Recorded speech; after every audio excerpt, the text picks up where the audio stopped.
High বন্ধুরা, বাইরে হাড় কাঁপানো ঠান্ডা, তাই না? কিন্তু একবার ক্যালেন্ডারের দিকে তাকিয়ে দেখুন তো, এই সময় কি এমন হাড় কাঁপানো শীতের কথা ছিল? যখন যখন আমাদের বসন্তের গান গাওয়ার কথা, তখন আমরা ল্যাপের নিচে হু হু হু হু করে কাঁপছি।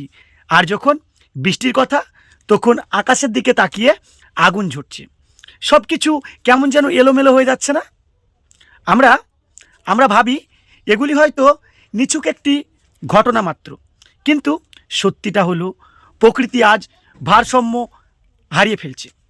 কবি শঙ্খ ঘোষের ভাষায়, আই আরও বেঁধে বেঁধে থাকি, কিন্তু প্রকৃতি আমাদের বেঁধে রাখা তো দূর, আমাদের অস্তিত্বকে আজ তছনছ করে দিচ্ছে। এটাই তো হচ্ছে, না কি বলছো? আজকের ভিডিওতে আমরা দেখব কেন এই অসময়ের এই চরম শীত, আর কেন ভারতের জন্য এক মহাবিপদের সংকেত এই অসময়ের শীত। এগুলো আপনার মনে প্রশ্ন জাগতে পারে, পৃথিবী তো গরম হচ্ছে বিশ্ব উষ্ণায়নের ফলে, তাহলে এত প্রচণ্ড হাড় কাঁপানো ঠান্ডা কেন? এখানেই তো আসল খেলা বন্ধু। আটলান্টিক অঞ্চলের বরফ গলে যাওয়ার ফলে বায়ুমণ্ডলের জেট স্টিম বা বাতাসের গতিপথ দুর্বল হয়ে যাচ্ছে। এর ফলে উত্তরের কনকনে ঠান্ডা হাওয়া সরাসরি ভারতে সমতলে ঢুকে পড়ছে। একদম 2025 সালের রিপোর্ট অনুযায়ী ভারতের আবহাওয়া দপ্তর বলছে, গত 50 বছরে এমন অসময়ে চরম এই যে আবহাওয়ার দুর্গতি আর তারা এর আগে দেখেনি। কৃষিক্ষেত্রে এই অকাল শীত আর এই যে কুয়াশা আচ্ছন্ন হয়ে থাকছে না, এর ফলে রবি শস্যর 12টা বাজবে। বুঝতে পারছেন? গম থেকে শুরু করে সরষে সব নষ্ট হচ্ছে। গবেষকরা বলছে এর ফলে এবছর ফসলের উৎপাদন 10 থেকে 12% কমতে পারে। আর স্বাস্থ্যক্ষেত্রে হঠাৎ এই তাপমাত্রার ওঠানামা করা, যা শিশু এবং বয়স্কদের ক্ষেত্রে ফুসফুসের ওপর সরাসরি প্রভাব ফেলতে পারে। স্বামীজি ভাষায়, জীবে প্রেম করে যেই জন সেই জন সেবিছে ঈশ্বর। জীব, কিন্তু আমরা জীবের ওপর দয়া তো দূরের কথা, আমরা পৃথিবীর ফুসফুসগুলিকে দিন দিন কেটে পরিষ্কার করে নিচ্ছি নিজের ইচ্ছা মতো ব্যবহার করার জন্য। ভারতের হিমালয় থেকে কন্যাকুমারী সবই আজ পরিবর্তনের শিকার হয়ে দাঁড়িয়েছে। আর আরাবলির ঘটনাটাও আপনারা দেখেছেন কিছুদিন আগে। গ্লেসিয়ার গলে যাওয়ার ফলে গঙ্গার প্রবাহে বদলে যাচ্ছে। বিজ্ঞানীরা প্রতিনিয়ত সতর্ক করছে 2050 সালের মধ্যে ভারতের অনেক অনেক বড় বড় শহরগুলি যা আর বাসযোগ্য থাকবে না। সেটা খুব চিন্তার বিষয়। বিশ্বের দিকে তাকান, আমেরিকার টেক্সাসে যখন তুষারপাত হওয়ার কথা ছিল, যখন তুষারপাত হওয়ার কথা নয়, তখন সেখানে বরফ পড়ছে। ইউরোপে যখন বসন্ত থাকার কথা, তখন সেখানে দাবানলে গোটা ইউরোপ জ্বলছে।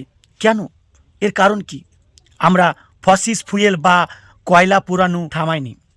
আমরা গাছ কেটে প্রতিনিয়ত ইচ্ছা মতন গাছ কাটার ফলে সিমেন্ট জঙ্গলের কংক্রিট বানিয়েছি। মহাত্মা গান্ধী কথায়,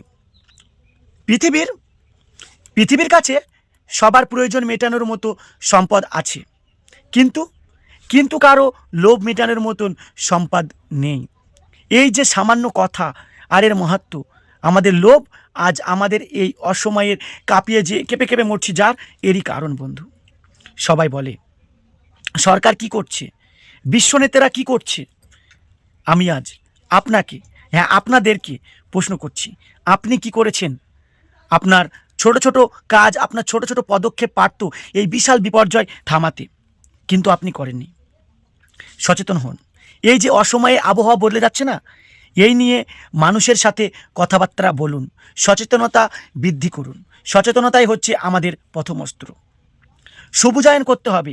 আপনার বাড়ির আশেপাশে যেখানে জায়গা পড়ে আছে সেখানে গাছ লাগান এবং গাছটাকে রক্ষণাবেক্ষণ করুন, কারণ গাছের প্রতিটি পাতায় কার্বন ডাই অক্সাইড শুয়ে নেওয়ার একটা ফ্যাক্টরি। আর আমাদের যে অপ্রয়োজনীয়, আমরা সাধারণত প্রত্যেক দিন ফ্যান, লাইট, এসি ইত্যাদি চালিয়ে রাখি, সেগুলি তো প্রয়োজন নাই বন্ধু। ভারত সরকার 2030 সালের মধ্যে 500 গিগাওয়াট রিনিউয়েবল এনার্জির লক্ষ্য নিয়েছেন। তাতে আমাদের সাশ্রয় হবে। প্রিয় বন্ধুরা, সব ফুরিয়ে যাচ্ছে। এই যে অসময়ে শীত, অকালে বৃষ্টি, অসময়ে দাবানল, এগুলি আসলে এক একটা প্রকৃতির দেওয়া শেষ ওয়ার্নিং। এবার পরিবর্তন হয়। আমরা আজ যদি না জাগি তবে কাল আমাদের সন্তানদের দেওয়ার মতো কোনো পৃথিবী বেঁচে থাকবে না। সুকান্ত ভট্টাচার্যের মতে সেই অমর অঙ্গীকার আজ আমার মনে পড়ে। এ বিশ্বকে শিশুর বাসযোগ্য করে যাব আমি। নবজাতকের কাছে এ আমার দৃঢ় অঙ্গীকার। আসুন আজ আমরা সবাই মিলে এই অঙ্গীকার করি। ভিডিওটি শেয়ার করে ছড়িয়ে দিন প্রতিটি ঘরে। আপনি কি রাজি এই লড়াইয়ের আমার সাথে যোগ দিতে? কমেন্টে জানান আপনার মতামত। দেখা হবে পরের ভিডিওতে। সচেতন থাকুন, সবুজ থাকুন। জয় হিন্দ।